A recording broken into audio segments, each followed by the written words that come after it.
Sempre que se trata da promessa, Deus trata com quem gera, até o gerado ter maturidade suficiente. Oi, prazer. Meu nome é Letícia. Caso você não me conheça, se você é novo aqui ou não, seja muito bem-vindo da mesma forma.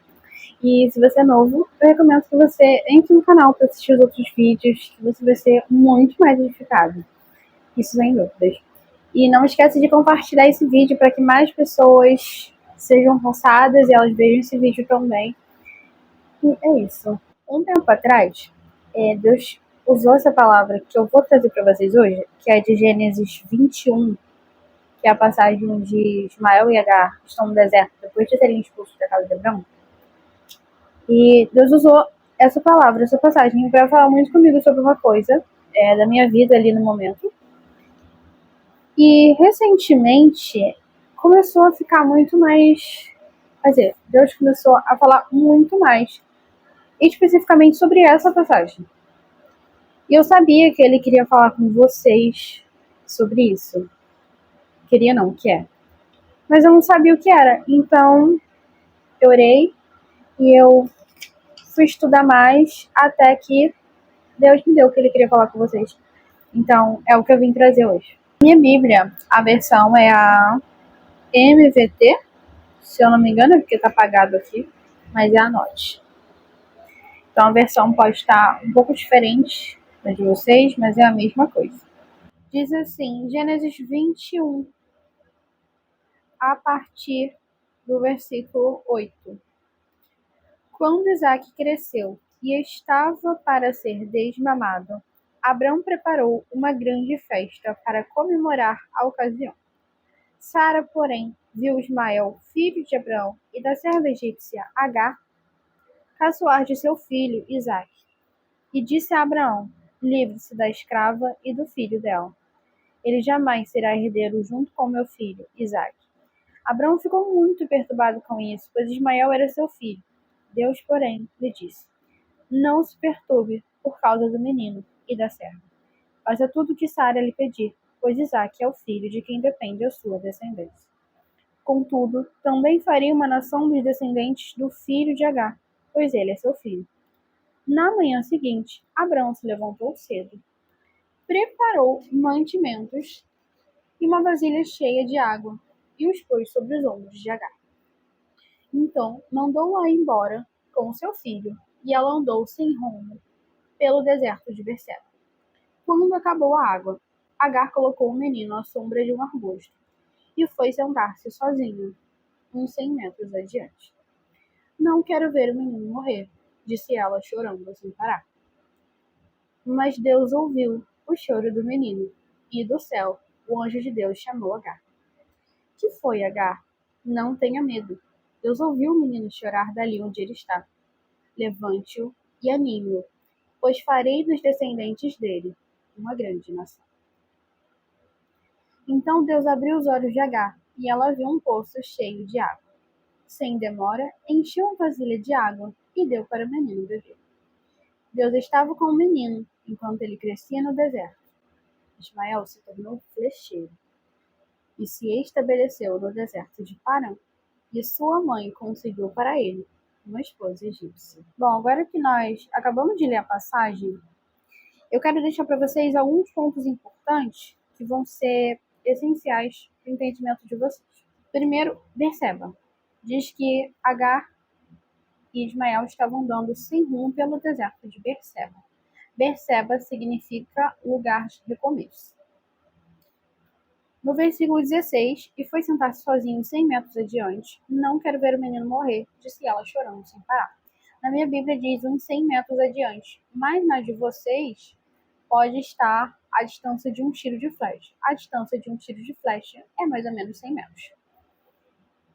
E Ismael significa Deus ouve. Guardem isso, porque vai ser importante para o entendimento de vocês ao longo do vídeo. É importante entender o contexto da passagem que nós acabamos de ler. Que o título já diz, né? Abraão expulsa Agar e Ismael. Então, depois disso acontecer, Agar e Ismael se encontram andando sem rumo pelo deserto de Berseba. E só que Abraão não despediu eles de mãos vazias, né? A Bíblia diz que Abraão se levantou cedo na manhã seguinte, preparou o mantimento de uma vasilha de água. Porém, em um certo momento, a água e a comida acabam. A Bíblia não diz quanto tempo depois, quanto tempo eles já estavam no deserto, mas acabou a comida e a água. E o que Agar faz? Agar deixa Ismael debaixo de um arbusto e vai sentar-se 100 metros adiante, à distância de um tiro de flecha. E é importante aqui, eu não sei se vocês também têm essa dúvida, mas caso tenham, eu também tive, por isso que eu fui procurar saber. Aqui Ismael, ele já não era tão criança, tá? Ele devia ter por volta de uns 13 a 16 anos de idade, aproximadamente. Eu acredito realmente que Agar não queria fazer isso, não queria deixar Ismael lá debaixo do arbusto e se distanciar dele. Mas as circunstâncias não diziam o contrário. Eles estavam no meio do deserto, sem ninguém para ajudar, sem água, sem comida, sem esperança, sem perspectiva. A única coisa que Agar via era a morte. Então, para ela não lidar com a dor de ver o filho dela morrer, ela se afasta, vai sentar-se à distância de um tiro de flecha de Ismael. Então, esse é um comportamento natural do ser humano. Se afastar, até inconscientemente, se afastar e evitar aquilo que eu não quero lidar com a dor. Então, foi o que Agar fez. Agar não queria lidar com aquela dor. E a Bíblia diz que Deus ouviu o choro do menino e mandou um anjo falar com Agar. O anjo fala com Agar e não com o menino. Se Deus ouviu o choro do menino, por que o anjo fala com Agar e não com o menino? É aqui que Deus me deu que Ele quer falar com vocês. Porque toda vez que se trata da promessa, Deus trata primeiro com quem gera e depois com o gerado. Por que Deus não fala direto com Ismael, mas fala com Agar? Porque Ismael era uma criança, Ismael é o gerado.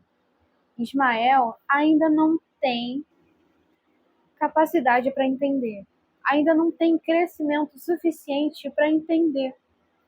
Então, com quem Deus fala? Com quem gera. Quem gera é responsável pelo gerado. Vocês lembram de Ana com Samuel? Ana, ali, antes de Samuel ser gerado, no processo em que Ana passava pelas provocações de Penina, Ana chorava no templo e ele acha que ela está bêbada. Todas aquelas passagens, até mesmo quando Samuel estava sendo gerado, Deus não falava com Samuel, mas com Ana, quem gera. Então, por exemplo, quando um bebê está sendo formado, se o bebê precisa de nutriente, o bebê precisa de algo, eu não vou falar com o bebê. Bebê, você precisa comer isso. Bebê, você precisa fazer isso. Não, eu vou falar com quem gera. Eu vou falar com a mãe. E a mãe precisa fazer algo para que o bebê receba o que ele precisa.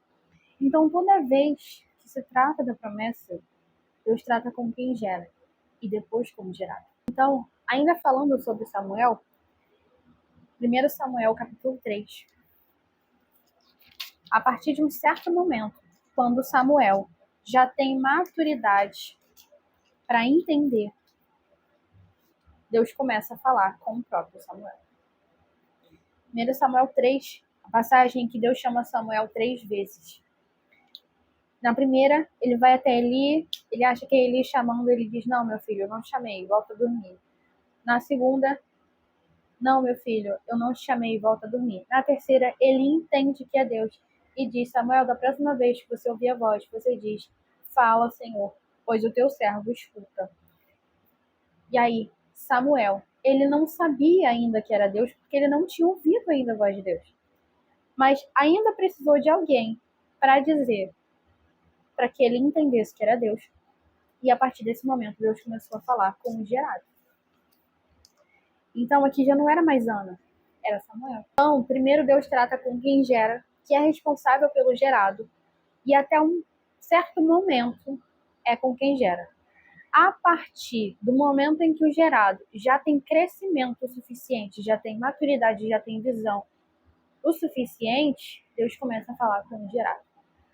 Então, enquanto quem gera está sendo tratado, não significa que o gerado não está crescendo. Ele está crescendo em níveis diferentes, mas ele está crescendo. Ele está crescendo, está se desenvolvendo, está ganhando força, assim como Samuel. Até um certo momento, Deus não falava direto com Samuel, mas através de pessoas, através de coisas. Mas a partir de um certo momento, quando Samuel já tinha crescimento suficiente, maturidade suficiente, Deus começa a falar com ele direto. Você pode ver que daqui em diante Deus fala com Samuel e não através de profetas, de pessoas. Então, continuando aqui com Agar e Ismael, Deus não fala com o menino porque o menino ainda não tem maturidade suficiente gerado para entender. Então, Deus fala com Agar. E Agar, ela está com medo. Então, o medo não deixa a gente enxergar coisa, não deixa a gente ver o que está na nossa frente. Quer ver um exemplo de que medo cega? A passagem que os discípulos estão no barco e uma tempestade começa e o barco começa a balançar para lá e para cá e eles desesperados. Jesus não está com eles porque ele está no monte orando. E até que Jesus vem andando sobre as águas e os discípulos desesperados, super amedrontados, e eles olham para Jesus vindo sobre as águas e dizem: é um fantasma, e eles estão desesperados. Porque a situação já estava deixando eles apavorados. Então, é sinal que eles não conheciam Jesus? Não. Eles conheciam Jesus, eles andavam com ele todo dia. Eles conheceriam ele fácil. Mas o medo fez com que eles enxergassem um fantasma e não Jesus. A mesma coisa com Agar. Porque em seguida diz que Deus abriu os olhos dela e ela viu um poço cheio de água. Se Deus abriu os olhos de Agar, é porque Agar não tinha capacidade de fazer isso. Mas isso só aconteceu porque Agar fez o que Deus havia mandado. E aqui a gente já entra nas 3 lições que tem nessa passagem, que é a primeira lição. Deus nunca dá o próximo passo antes que eu cumpra o primeiro, ou seja, o que eu preciso fazer. Então, se Deus me deu algo para fazer, ele não vai me dar o próximo passo enquanto eu não cumprir o primeiro. Então, qual foi a ordem de Deus para Agar? Agar, levanta, vai até o menino, anima-o, ou seja, levanta ele, encoraja ele e pega-o pela mão, toma-o pela mão. Na minha Bíblia não tem essa tradução, mas em outras tem. E pega-o pela mão, ou seja, Agar, levanta primeiro, e aí você vai levantar o menino, você vai tomar pela mão, ou seja, você vai retomar aquilo que você deixou lá atrás. Você vai retomar, vai pegar de volta aquilo que você abandonou. E aí você vai pegar ele, tomar-o pela mão, ou seja, voltar a caminhar com ele, lado a lado. E ela viu o poço. E o poço, ela deu água de beber ao menino e provavelmente também bebeu água. E aqui a gente já entra na segunda lição. Deus comumente nos usa para dar exatamente o que eu preciso para alguém. Mas através disso, eu recebo o que eu preciso. Eu preciso muito de um abraço. Deus me usa para dar um abraço em alguém. Mas através disso, eu sou curada. Agar, ela foi usada por Deus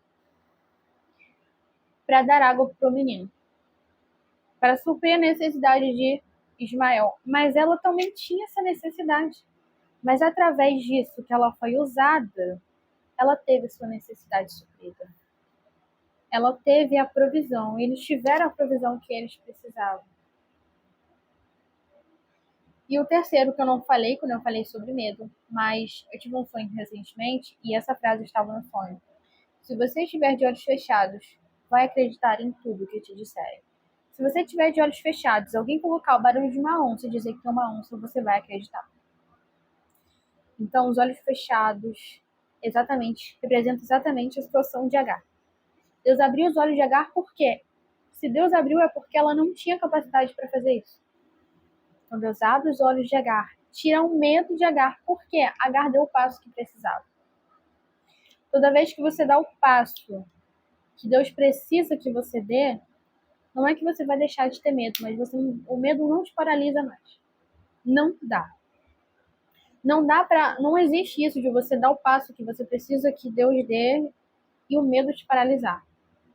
O medo só te paralisa quando você não dá o passo que Deus precisa que você dê. Eu digo isso porque eu tô vivendo isso. Então, Deus abriu os olhos de Agar e ela viu um poço. Então, essas são as 3 lições. E algo que eu anotei aqui na minha Bíblia, sobre o poço também, é que por que você me pede aquilo que eu já te dei? Às vezes, a gente pede algo, Deus, eu preciso muito disso, Deus, me dá isso. Mas Deus já deu para você. Só que você não vê. A mesma coisa com H. A Bíblia não diz se o poço já estava ali, se Deus colocou o poço. Mas Deus abriu os olhos de Agar e ela viu o poço.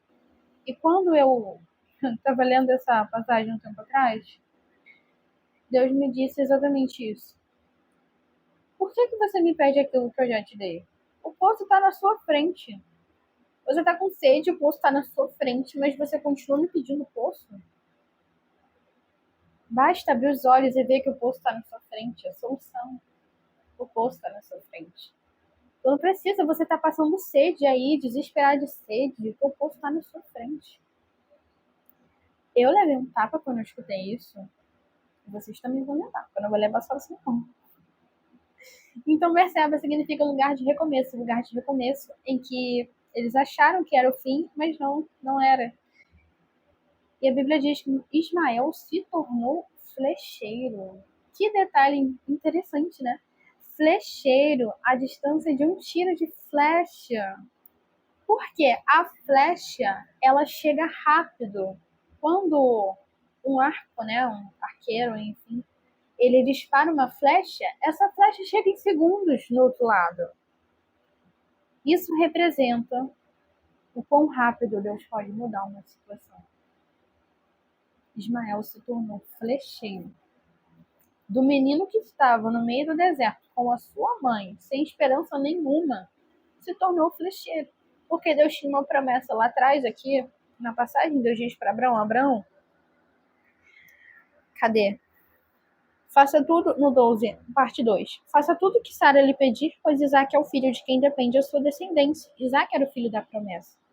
Mas Deus diz, contudo, também farei uma nação dos descendentes do filho de Agar, pois ele é seu filho. Abraão, por causa de você, eu vou fazer dele uma grande descendência, porque ele é seu filho. Gente, meu Deus do céu.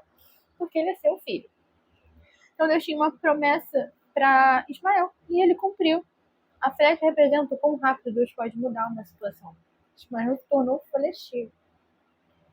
Então, fica a lição aqui. Opa! Desculpa, gente, mas ri vocês.